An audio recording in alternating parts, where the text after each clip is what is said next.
Okay, so we might get going here as we're just admitting some more people as they come in. First of all, thanks everyone for being here, and thanks for the people who watch this later down the track. I enjoy the questions that come asynchronously, which is really good. So keep the conversation going. I think today is one of these topics that we get asked about most often, and I was just talking to Alan quickly before I introduce him. I was just talking to Alan that the question that I get most often is that it's all good and well to want different things from science and perhaps to want a different science, but there are certain constraints that act on us that mean that we can't do things differently often. And one of these, or one of the most important ones, is when you have to work with industry. If there's competing interests, how do you manage that and at the same time ensure that you maintain your integrity? Now, I've met a lot of people in this field. And when I heard about this topic, the first person I wanted to ask was Alan, because, and Alan will show you some more graphs later down the track, and Alan can introduce himself better than I can. But one thing that was clear to me after several years now of interacting on a weekly basis and working together on projects is that Alan is incredibly good at maintaining his scientific integrity while he works with industry partners. He makes some pretty clear calls on who he works with, who he doesn't work with, and the way in which he can work in a scientifically or in a manner with scientific integrity with partners that often ask for very quick science, quick fixes, etc. So without further ado, I'll just give the mic to Alan. I'll mute myself. Alan, you introduce yourself as much or as little as you want. I'm really hoping that this sparks some conversation at the end of Alan's chat, which I'm sure it will, but I'll open up the floor then. If you've got any questions in the meantime or things that you want us to ask, Kyle is monitoring the chat, so you can also type in there while Alan is talking. Over to you, Alan. Thanks, Job. Hi everyone. Sorry about last week that I couldn't get on.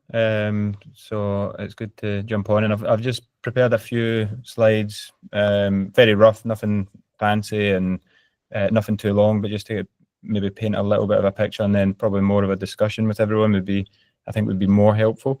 Also for me to learn from you guys as well would be really good. So yeah, my background's sports science, fitness coach, S&C. It's what I started in rugby and Olympic sports way back in like early 2000s, and then quickly moved into football at Celtic in Glasgow, where I was then 12 years in professional football and international football, working on the field. And then the last 10 years I've basically been consulting independently with different teams, from governing body to international team to club team across Europe, US, Australia, Asia. So I'm kind of around and about. I've not lived anywhere for 10 years. So I've been basically nomadic for 10 years without a house or a flat. So I'm around and see a bit of different things and the way different people do stuff. So I'll try quickly to share the screen in just a few slides. Hopefully it works. Hang on. Let me know when you can see it. Can you see? Yeah, all good. Yeah, perfect. Well, yeah. Yep. Cool. So this slide was a slide that I'd done a presentation for an investment company recently. Asked me to speak about how we choose technologies in professional sports, and obviously the slide pertains to technology, but it's really it's relevant to anything. And I gave them a question back. It was like, well, how can we find a balance between sports technology development and maintaining integrity, and that balance between the ability to generate revenue versus what actually works? Because companies obviously have to make money. That's to be sustainable. But at what point where do we find that kind of happy medium where we can generate revenue, but we're also doing stuff that's meaningful, because they invest in companies to try and make money back, and then by investing the money, it then allows companies to market and to try and sell the product, which then creates this hype and pressure on us, because often it then leads to media articles, and then it comes back to us, so we should use this and we should use that. Often when tech isn't ready or isn't fit for purpose, because it's not been validated properly, it's not went through the rigorous checks, which is where we try to, if something's important enough, then we'll try to understand, do what we expect them to do. The sports tech market is obviously massive, and it's estimating to reach almost 120 billion by 2034. So where there's money to be made, there's always salespeople, and they're always trying to sell us stuff. So, and it can be anything from tech to nutrition to different strategies. And that's why it's also important to work with experts. So I've built over the time like a big collaborative network, of which Job's a big part of as well. But there's obviously people around the world that I can kind of call on and develop projects with to understand, try and do things properly, and with people who are already experts in those areas, rather than try. I've made the mistakes in the past by trying to learn and do stuff ourselves with the good intentions, but actually sometimes we're just not. It's not our area, so we need to collaborate with people that are better than us. And then I've got like this kind of trusted network. This is an older one that I've presented from a while back, so it's kind of changed, but it was just to illustrate the fact that I've got this kind of wide collaborative network, but then there's also a kind of core trusted group that I can go to, and we all go to each other as well. I then showed, I can't remember where I got this one from, but in 2024 I was thinking about like where have I saw expertise out with, and I calculated the distance I'd travelled was almost 125,000 kilometres, over 4 continents and 27 cities in 1 year, in search of trying to find the right people, the good people, the people that share the same kind of philosophy and values. They can help me to deliver projects to the various people that were not always that I'm working with. It's actually do stuff just out of interest. If I've got something that I want to find out myself or I want to be better as well, then I'll do the same sort of process on my own as well. There's an innovation framework that we developed some time ago now with Adrian Wolfberg, who developed the Knowledge Lab in the Defense Intelligence Agency out in the US, and he helped develop this innovation framework. So that's one of the big things I found, is that when you work with teams and organizations, they typically don't have any process for innovation. Innovation is literally, they see something, they buy it, they put it in, and then nobody really knows what happens, and most of the time it fails. So without some sort of process, innovation typically will fail, and that's not just in sport but across industry, and that's what Adrian found as well. So it's just basically this infinite loop of, we try to set priorities. So what is it that we actually want to do, to look at, working with futurologists to try and understand, what's these kind of possible, probable, implausible futures, and also like preferable futures. So what do we think might be the future? Where do we want to be in the future? And try and align priorities to that. Search and select. This is the one that I'll kind of, hopefully the discussion will focus a little bit on more today, is where do we search solutions and how do we select what to do? And then obviously facilitation is a big part. If you don't facilitate something, then it's not going to get done. And then this after an action review. So we need to constantly evaluate, is what we're doing, are we getting what we thought? Is it working the way we thought? Do we need to change it? Do we need to stop it? Or do we just keep going? So when I'm looking at the search and select, and this is what Job was asking to speak about today, is like, how do we work with? So this is also Adrian Wolfberg. It's his type 3 innovation, which is this kind of developing an innovative culture, whereas type 1 is essentially just this middle part here. Hopefully you can see my mouse, where you've got bright ideas from within the organization, and you try to implement them. And then you get your type 2, which is you try to take ideas from people that are doing stuff outside and you bring it into your organization. Whereas the type 3 is creating this innovative culture where you're using people's ideas from within, you're taking ideas from without, out with, but you're doing all of those things within the framework to basically make it that this stuff will actually impact and make a difference. I tend to avoid companies a lot because of the conflict of interest, and we're often just too far apart in terms of what they want and what we want. So I'm very restrictive, more open with research innovation centres, but they also, and universities, but they also carry conflicts of interest as well, because academia, I don't work in academia, but I know the pressures to publish, and people have got their own philosophies or ideas or models, or they're also maybe making money from it as well. So there's conflicts of interest in different, each of these different people or organizations or industries, whatever you want to call them.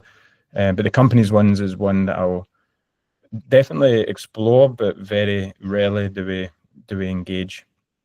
And this is just one example of one we've done in Arsenal, 2019, so it's a while ago.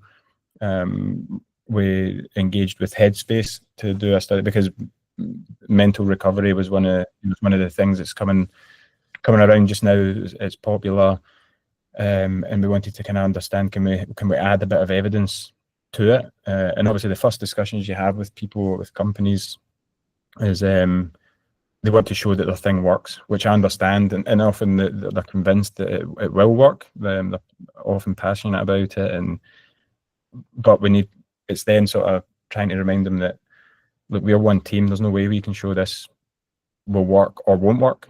But what we can do is we will try to shape the research in a way that can be done, that maintains our integrity, but also gives a benefit to the company. So what we've done here was basically a feasibility and acceptability study. So it was to understand how can we inform a future RCT. So we can't do an RCT with one team, or we could, but it wouldn't be good. So it was like, what can we do to show we're innovative? We want to embed a new practice in the team. We want to do more mindfulness work. So how can we get a behavior change using this research? So we ran a feasibility study for 10 weeks where we got access to the Headspace app. We ran it through the players with the staff across men's, women's academy, again, through all the teams. And we collected, we done qualitative focus groups. They were the players and staff were involved, and the coaches were involved in the creation of the research project. So when we done sessions, how long we done sessions for, what days we done them on. So they created everyone had an ownership in it. So when we're talking about facilitating the research, then everyone was involved, everyone had a role, everyone knew what they were doing, everyone was happy with what it was that we were going to do over the period.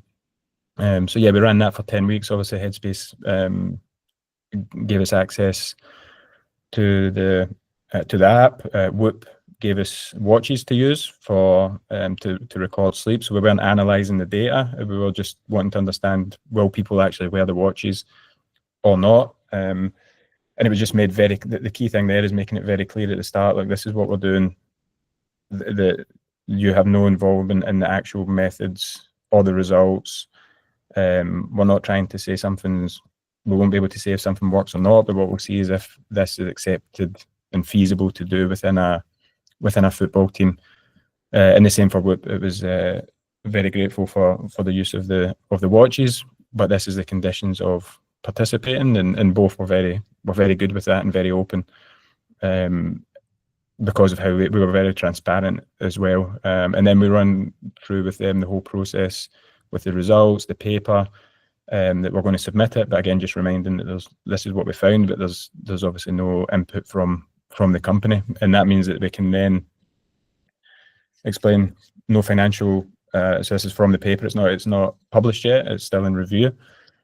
So we said there's no funding, but we did acknowledge that there's independent support provided by Headspace, who provided the research team with free limited access to the app for 20 sessions. Whoop also provided independent support, providing the team with the wrist straps. Neither of the organisations were involved in the design, conduct, analysis, or interpretation of the study.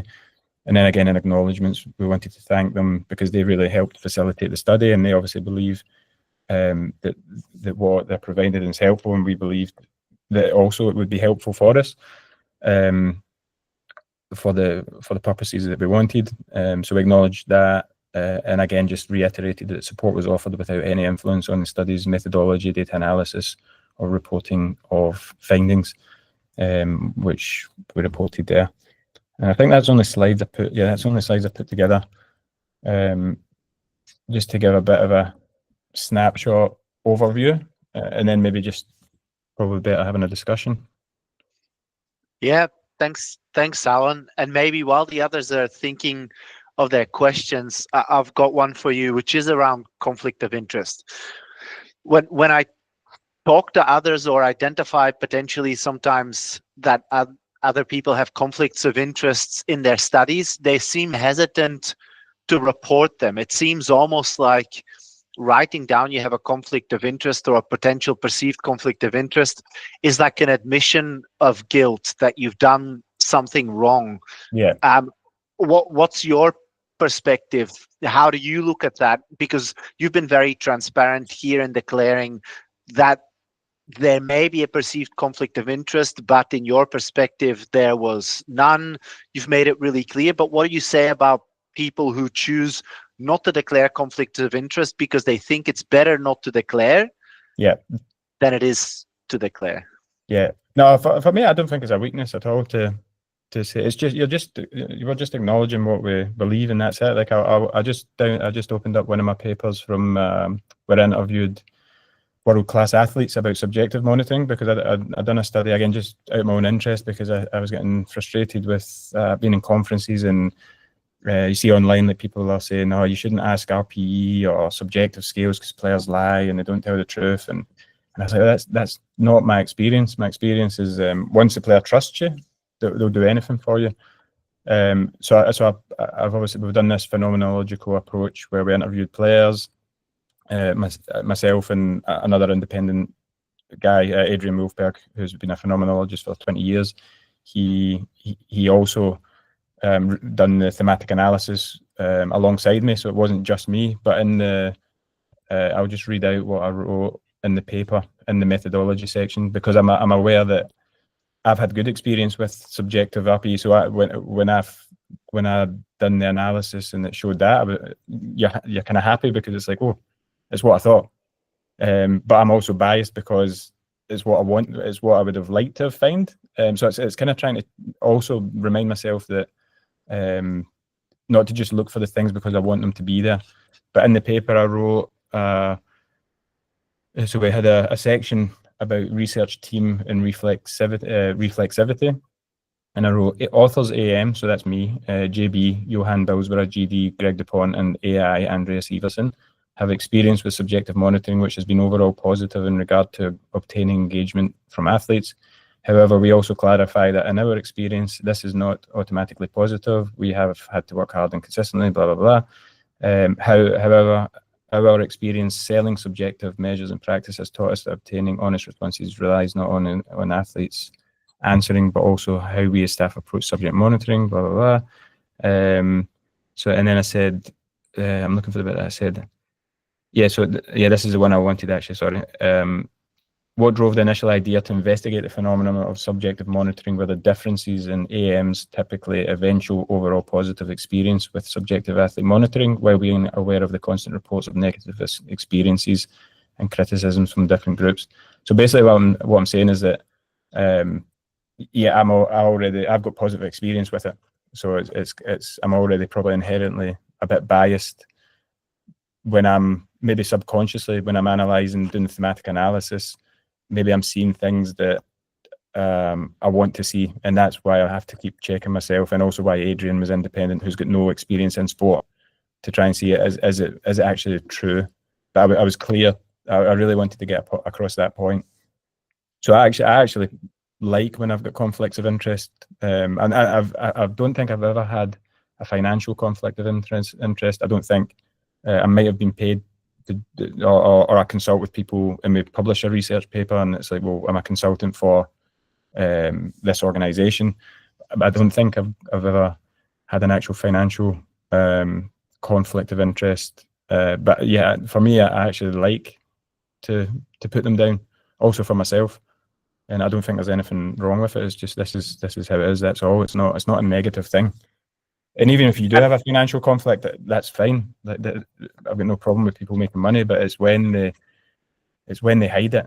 Like there was a paper, and I called it out on social media, and I contacted British Journal of Sports Medicine at the time. It was a paper about English Premier League injuries, and it was like a random season. I don't know which season it was, 2013 or something. And they spoke really negatively about injuries in the Premier League, and then they were kind of like, yeah, staff aren't doing a good job. And then it was, we should use AI. And I was like, oh, that came from nowhere in the discussion. Weird. So I looked at the authors, and then I looked at the affiliations, and it was just universities. I was like, yeah, there's something not right. I looked at conflict of interest, no conflict of interest. So I Googled the authors, and two of them owned an injury prediction company. Mm. So, so it's like, and so that's straight away, I was like, well, yeah, we can't have that. So I guess, Alan, is that also like your broad collaborative network is also in part to keep some of these biases in check? Like you were saying, you work with people who have no skin in the game. So even when you do, they're kind of red teaming your biases in a way. Yeah, exactly. I think the first point is we need to be self-aware. So it's just kind of constantly questioning yourself as well, just making sure. So, and then hopefully people will call you out as well, or we've got that kind of group around us that will remind you of something. But I think that the most important is hopefully not to rely on other people, but to realize it ourselves as well, which is the hardest part, because we're often the worst at self-appraisal. It's we always think we're not really doing anything wrong, or we're okay. It's someone else that's the problem. Often it's us. The floor, questions for Alan?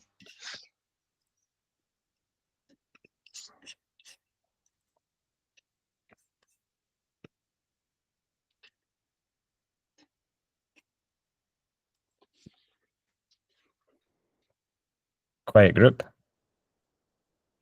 Nah, they're just waiting. No one wants to be first.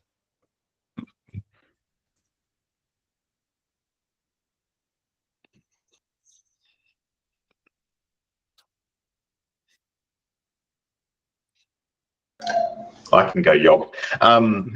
Alan, when a research institution is kind of approaching you as an industry partner, how do you like to be approached? Because I guess one of the things that we're often trying to do is liaise with industry to embed research in some kind of capacity. And the difficulty is navigating the tensions between us trying to answer a research question and the industry partner, whether that be a sporting team or sporting organization, trying to get something meaningful for them. So like, it's often like a complex relationship, and developing that relationship may take time. So like, if a research institution is approaching you in your capacity, how do you like to be approached? I don't think I've got any preference really. I just if somebody's got a cool idea, I'm always open to hearing it and exchanging. So I'm never, I don't think I've got if I'm being approached by a company, I've got me and Johan created like a questionnaire that we then just send straight back to them, which is like they have to give us all different details on validity, reliability, etc. Like 10 questions in it, and normally 99 companies out of 100 won't come back. So the one that does come back, you're like, oh, we'll give them some time, because they've obviously went to the effort and to do that. But if it's someone from a team or an organization, they can. It doesn't really matter, to be honest. I'm just open to good ideas. It's then understanding whether it fits within them, and also it's me sometimes going to organizations with ideas as well. So it's about trying to understand what's their priorities, what they actually want to answer, so that you're given something meaningful. So it's again, and there's also the difference between a cold call and somebody that already knows you. Like Job can just drop me a WhatsApp and be, what do you think of this?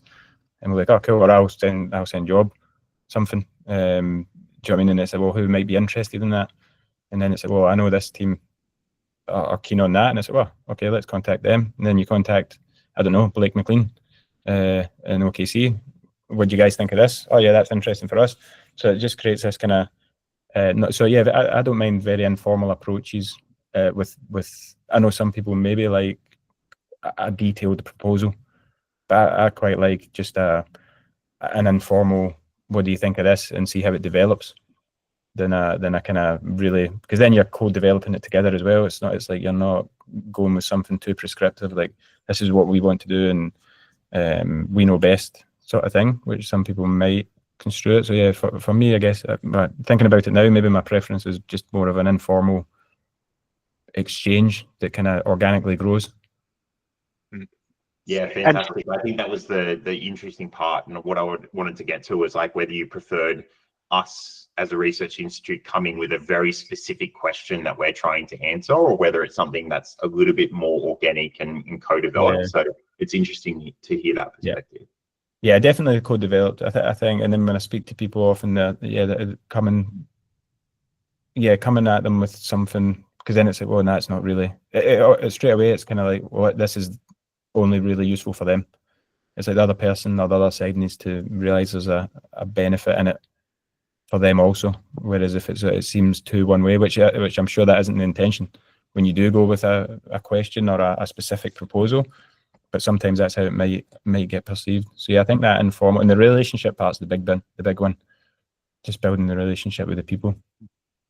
And I think just for those who are curious, for example, the questionnaire that Alan was mentioning, he developed with another colleague, is also the questionnaire, for example, that the Australian Institute of Sport uses. That's right. If you've got a new company tomorrow and you sell, I don't know, supplements, and you want to be a provider to the Australian Institute of Sport, that's the first step you always have to go through. It's like a bit of a integrity filter, as it were. Yeah, we also have like a research expression of interest form, so which is more for research wise, rather that other one's like kind of companies trying to sell us stuff, probably more so than wanting to do research with us. But we've got a research expression of interest also at Football Australia as well, and that's like what's the research you want to do, what's the benefits to us, like what do you want to find, what's the benefits to the organization, what do you need from the organization in terms of time, money, resources. So we've got that option where it's, if somebody's coming to that we don't know, we'll just be like, okay, well, what is it you actually want to do, and then we'll decide if it's of interest or not. But I much prefer the informal, just having a chat and finding we've got mutual interests, and it's like, well, you guys have got expertise to answer this, that's cool, maybe you can help us and we can help you by putting in a student or giving you access to the data, or however that works. We've got projects all like across coaching, medical performance, all over the world as well. Yeah. Another question for Alan.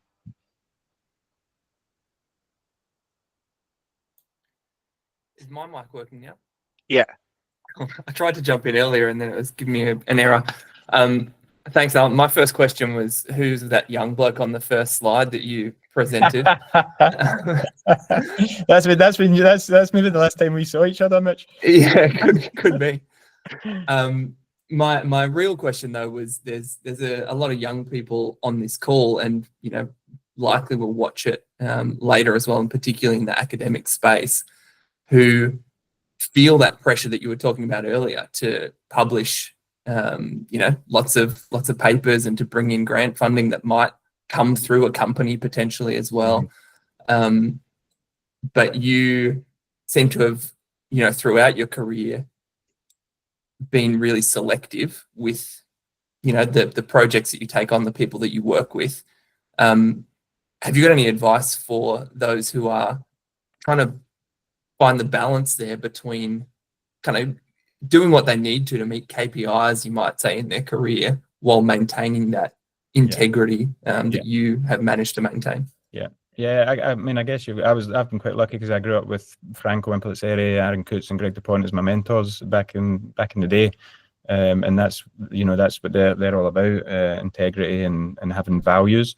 So I guess it's just how, if you've got your values, it's like, well, how far are you willing to go to bend them, which is really an individual thing for each person. But for me, it's like, well, I won't. I always think about it like, what would Franco think, or what would Aaron think, or what would Greg think if I'd done this? And if I think they wouldn't do it, then I think it's not a good idea to do. Some are very obvious, and some might be a bit more grey.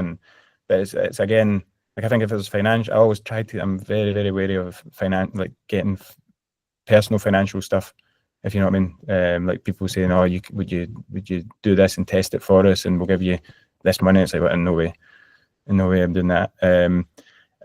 But if it's for research, like if a company came, like, I've not worked in academia, so I've not really had to probably have that pressure of having to publish. I've just published because I want to share knowledge, so I've probably been a bit fortunate from that perspective. But if I think first of all, it has to be, for me, if it's something meaningful that can come from it, then it's worth exploring. Like if the results could be meaningful, it's like, well, okay, this company or this partner are going to fund it, that's good, but what do they want in return? And then it's like, well, as long as they're open to publishing whatever we find, then that's fine. I've got no problem. I would work with, unless the company's a bad company or they've done something bad. But typically it's like, well, if you're going to pay for it and you're going to not be involved and also not interfere with publish if it's good, bad, or shows nothing, then that's fine. But that has to be, you have to get that in writing up front, because I've had instances in the past where they've been like, oh yeah, we just want to be better, we just want to improve. So you do the study and then it's like, well, this doesn't work. The crazy thing is 100 things can work and 2 won't, and they focus on the 2. And it's like, well, we're not publishing that because it makes us lose that. But yeah, but 100 things were good. It's just 2 things that didn't work, and now refine them. So yeah, and then you just don't. That's a difficult one, because you probably have to live through it, because then you can't actually publish it because you've not had it in writing.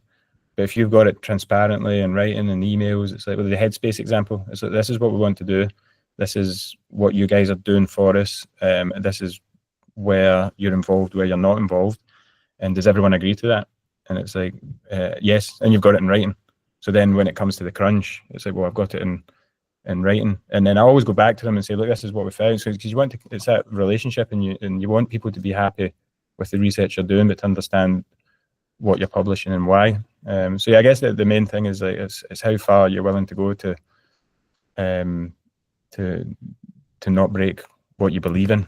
And once you do that, then that's when I think people get lost, if you cross that line. But yeah, I always kind of think, what would Greg, Franco, and Aaron do here? And that just keeps me. A lot of it's obvious, but sometimes you're like, yeah, just gives you a wee double check.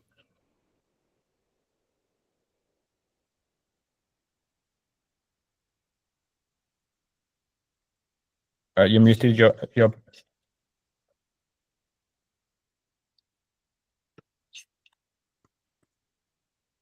I can't hear you. Yeah, I can't hear either. Okay, got it now. Yeah, you're there. I had to press a sequence of 7 buttons.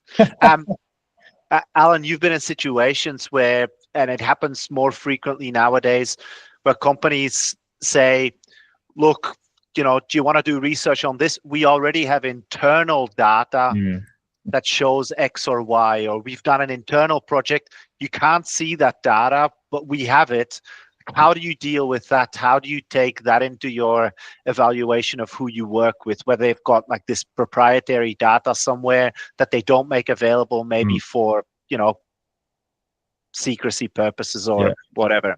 Do you mean make available to you or to me, or to you? As in, yeah, I just, I had an instance of that a couple of years ago, and I presented on something which just showed evidence of a specific technique, and then a company that works in that area, they were then like, well, no, ours works, and it was like, well, okay, like we've got data, we've got exactly what you're saying, we've got the data, we've done the studies, it works. was like, oh, cool, show me. No, we don't want to show you because it's proprietary, blah, blah, blah. And I say, well, I don't know what you want me to do. There's nothing I can do then. So that just stops it immediately. There's no way I'm doing anything without seeing what's there. So that just ends the relationship. But those are the people you don't really want to work with, those sort of people anyway. When it's you want people who are open and transparent, and yeah, that's just who you want to work with.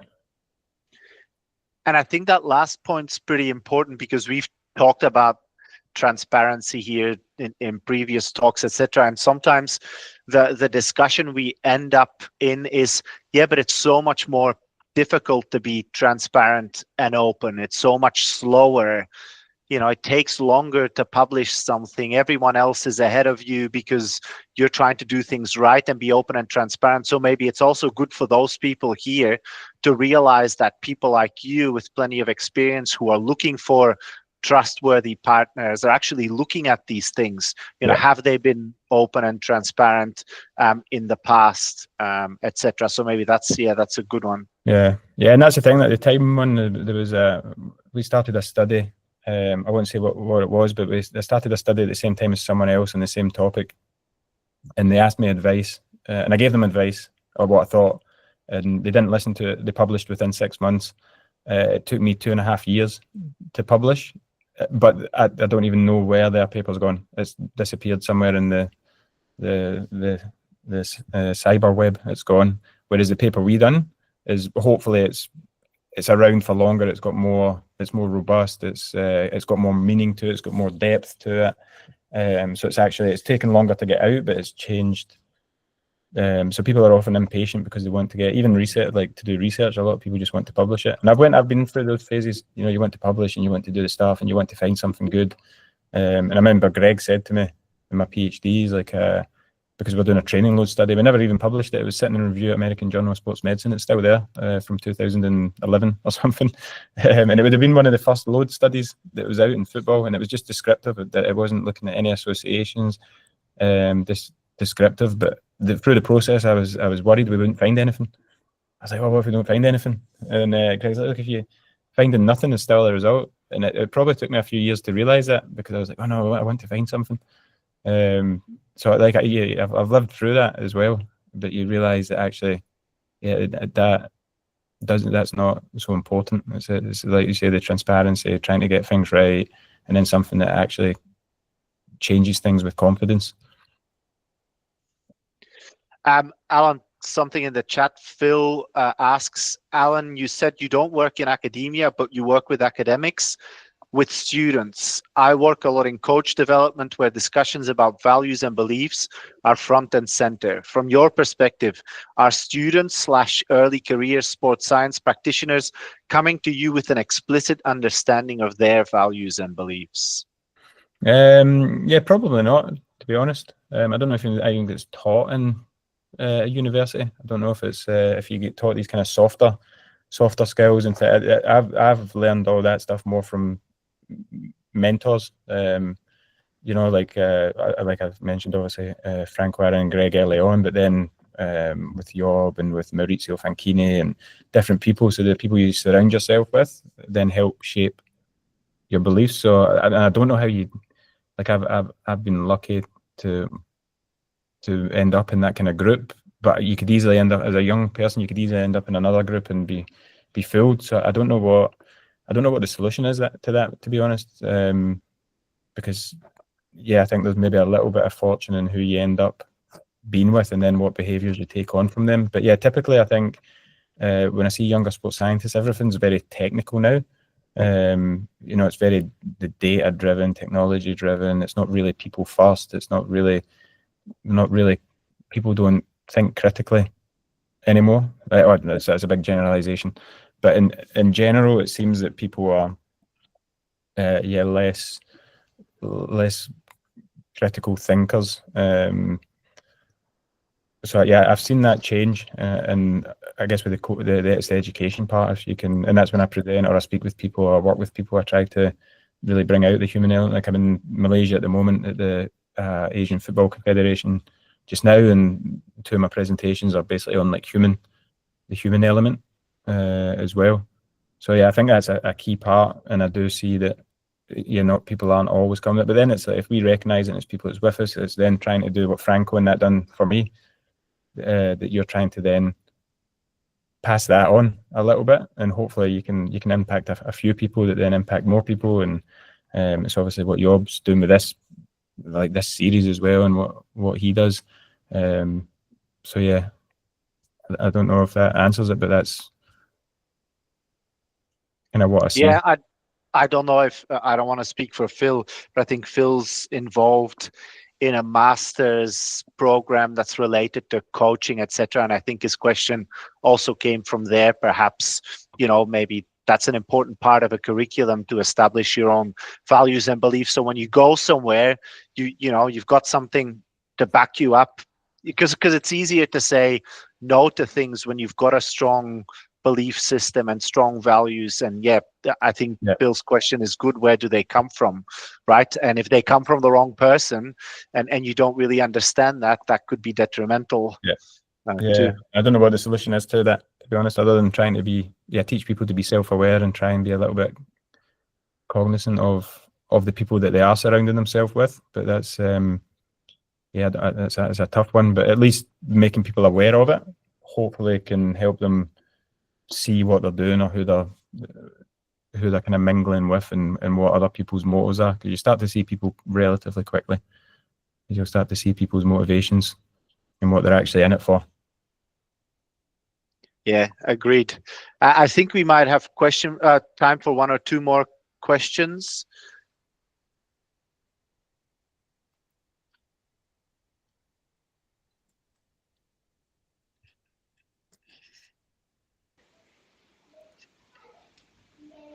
Alan. Yep. Zach Crowley here. Apologies, I do not have good internet at home, so I'm wandering around with my phone at the moment. No worries. I kind of struggle with this whole piece of. I'm an academic at Southern Cross University, and I struggle with this whole piece of engaging with industry, really, because of some of the things that you've mentioned about them wanting quick fixes. They want their gadget tested and proven to be effective, and those sorts of aspects which fundamentally don't match with my way of thinking, where I'm suspicious of nearly everything in the exercise science space. And from what I've seen over the last 15 odd years, is that much of what works has already been found out. And so we have these companies that come to you saying they're the next big thing. And if you look at history, the big changes that occur in society are big leaps, but they're randomly found. They're not some company that's trying to sell you some sort of Fitbit watch that somehow counts your hematocrit levels. So I understand the importance, and I understand what you're saying, but I struggle, and I wonder from your perspective, from a philosophical perspective, how do you marry that sort of scientific process where by virtue of following that process, you are not adhering to any kind of outcome. You are just open to whatever the data tells you, and comparing that to then the perspective of many people that come from companies or from certain non-for-profits or whatever it might be, who already have their ideas around, well, I think this is working and I want to prove it. Like, how do you come to that sort of space whereby you're okay to then sort of get in bed with them? That's the part that I struggle with. Yeah. I guess I'm also maybe a bit fortunate where I can, when it's like that, I can basically step away. I don't have to work with them, and it won't be a thing that I'll just be like, I won't immediately say no, this is no, you don't know what you're talking about. We can't work together. We can't do anything.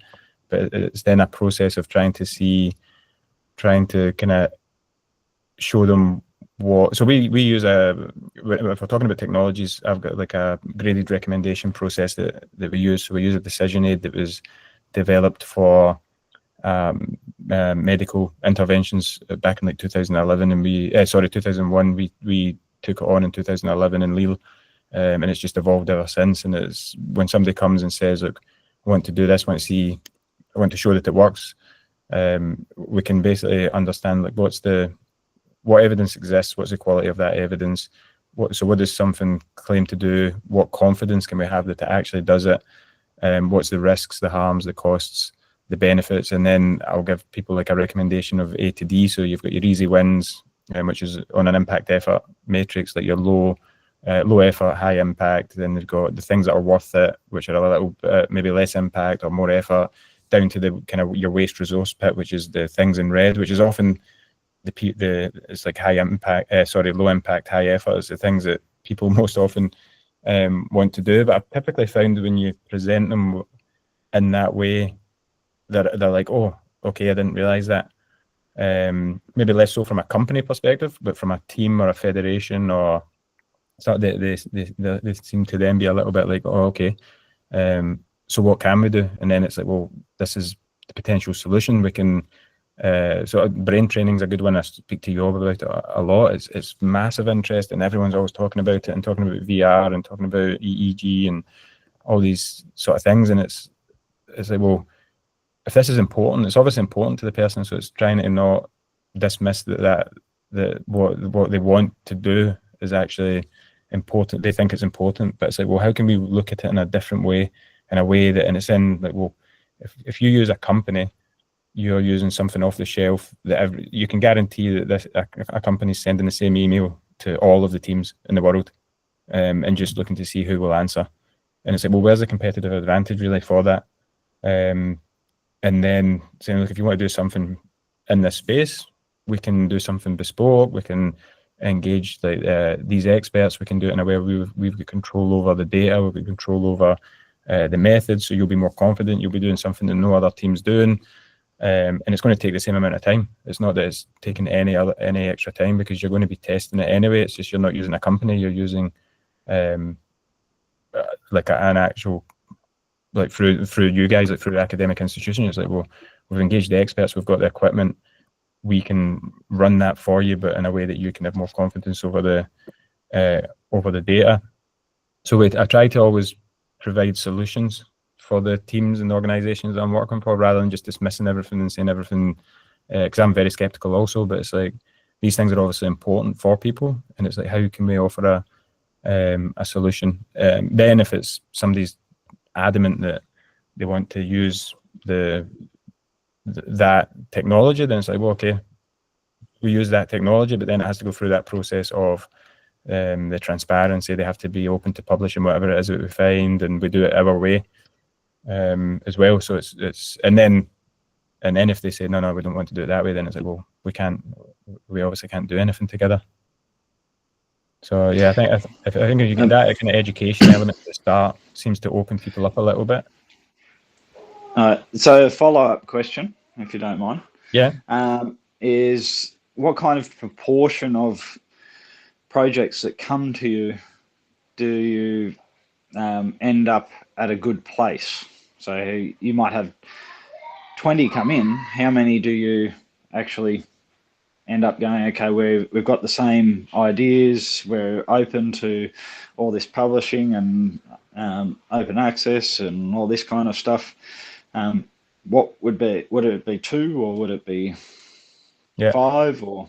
Yeah, it's varied. It's varied through. I started off at one point. I would have in one of the teams. I had like 30 projects in one season, which was great at the time because it got everybody kind of bought in to the process. But then I was like, oh, we're not actually getting the impact. Like everything was getting just a little bit watered down, and that's when I started the kind of innovation framework. And it was okay, let's set the priorities. So typically per organization, it will be like 3 to 3 different. Oh, sorry, someone's just trying to phone me. It'll probably be 3 to 5 projects. Excuse me a second, just while I send them a quick message.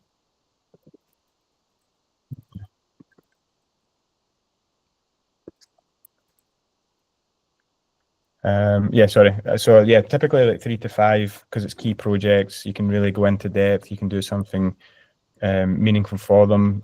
Sometimes it's also not that everything has to be published, and that's not a criteria of mine as well. As that everything we do has to be published. It just has to be done in the same scientific way, because sometimes teams don't want to give up a competitive advantage.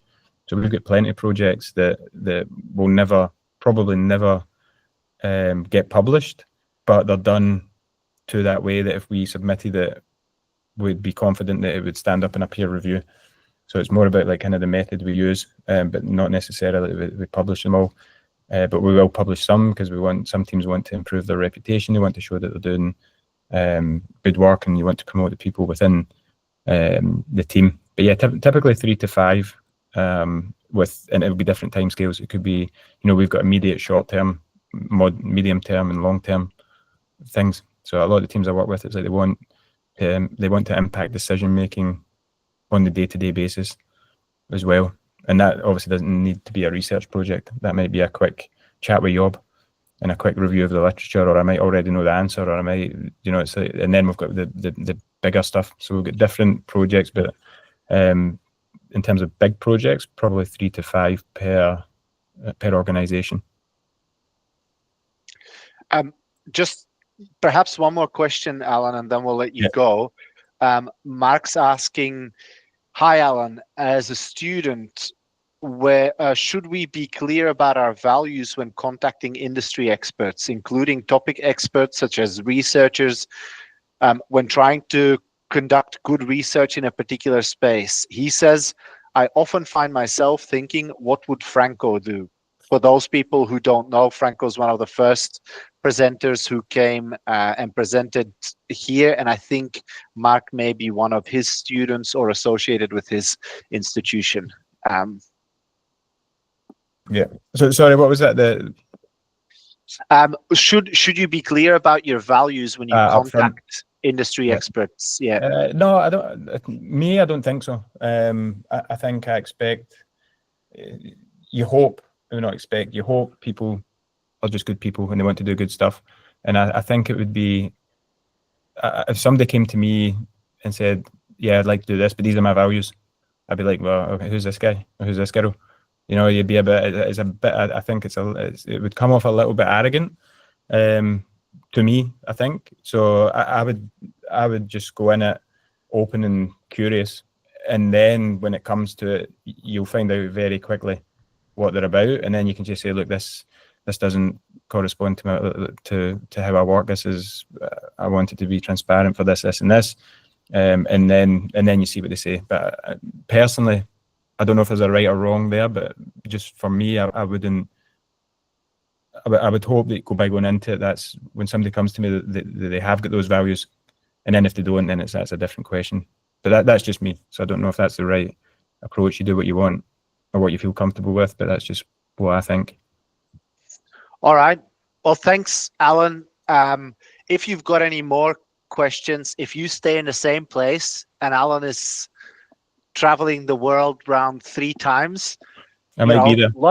Logic dictates your paths should intersect if you stay there for long enough. Yeah.